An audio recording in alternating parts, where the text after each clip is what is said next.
Hi hello yes welcome back to our channel lovely loves 1 2 3 4 channel అండి. ఇప్పుడు మనం చేయబోయే రెసిపీ వచ్చేసి ఎగ్ ఆమ్లెట్ అనేసరికి ఒక్కొక్కరు ఒక్కొక్క విధంగా తయారు చేసుకుంటారు. నా స్టైల్లో మీకు చూపించేస్తాను. ఒక బౌల్ తీసుకున్నానండి. ఆనియన్స్ అయితే నేను ఒక 3 ఆనియన్స్ తీసుకొని సన్నగా చాప్ చేసుకున్నాను. మిర్చిని కూడా సన్నగా చాప్ చేసుకున్నాను. అవి ఒక 4 టేబుల్ స్పూన్స్ తీసుకున్నానండి. ఆనియన్స్ చాప్ చేసుకున్నవి, 1/2 టేబుల్ స్పూన్ కారం, రుచికి సరిపడినంత సాల్ట్, చిటికెడు పసుపు, చిటికెడు పెప్పర్ పౌడర్. ఇప్పుడు మనం కొంచెం ఆయిల్ యాడ్ చేసి దీన్ని బాగా కలుపుకుందాము. డైరెక్ట్గా ఎగ్ వేస్తే ఇది బాగా మిక్స్ అవ్వదు.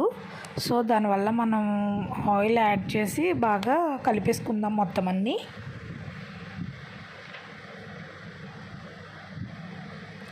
చూసారుగా, ఈ విధంగా కలిపిన తర్వాత నేనైతే ఒక ఎగ్ తీసుకుంటున్నాను. సో దాన్ని ఇలా బ్రేక్ చేసి మనం ఎగ్ని అయితే కొట్టేసుకుందామండి. చూసారు, ఎగ్ యాడ్ చేసిన తర్వాత దీన్ని బాగా బీట్ చేయాలండి. ఎగ్ బాగా బీట్ చేస్తే ఆమ్లెట్ అనేది చాలా బాగా వస్తుంది. చూసారుగా, ఈ విధంగా బీట్ చేయాలి. ఒక 1 మినిట్ అన్న కలుపుకుంటే మనకి ఎగ్ అనేది ఆమ్లెట్ అనేది బాగా వస్తుంది. ఇప్పుడు మనం దీన్ని పక్కన పెట్టుకొని స్టవ్ ఆన్ చేసుకొని పాన్ వేసుకుందామండి. చూసారుగా, పాన్ హీట్ ఎక్కాక మనం ఆమ్లెట్ని అయితే కనుక రెడీ చేసుకున్నది ఇలా వేసి అడ్జస్ట్ చేయాలండి. ఒకే చోట ఆనియన్స్ పడినట్టు అనిపిస్తుంది కాబట్టి మనం జస్ట్ ఒక స్పూన్తో ఇలా అడ్జస్ట్ చేయాలి. సిమ్లోనే దీన్ని చేయాలండి. హైలో పెడితే మాడిపోతుంది. చూసారుగా, కొంచెం ఆయిల్ని యాడ్ చేసి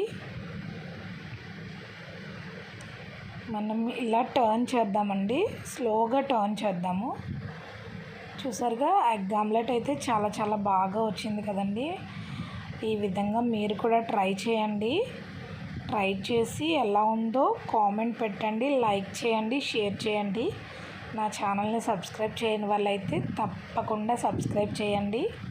నేను చేసిన ప్రతి వీడియో మీకు నోటిఫికేషన్ ద్వారా వస్తుందండి. వీడియో చూసిన వెంటనే లైక్ చేయడం మాత్రం మర్చిపోకండి. ఇది బాగా తెలియని వాళ్ళకైతే బాగా తెలుస్తుందండి నేను చేసిన ప్రొసీజర్ అయితే కనుక ఎగ్ ఆమ్లెట్ ఎలా వేసుకోవాలో. సో ప్లేట్లోకి సర్వ్ చేద్దామండి. చూసారుగా, మనకైతే చాలా బాగా వచ్చింది.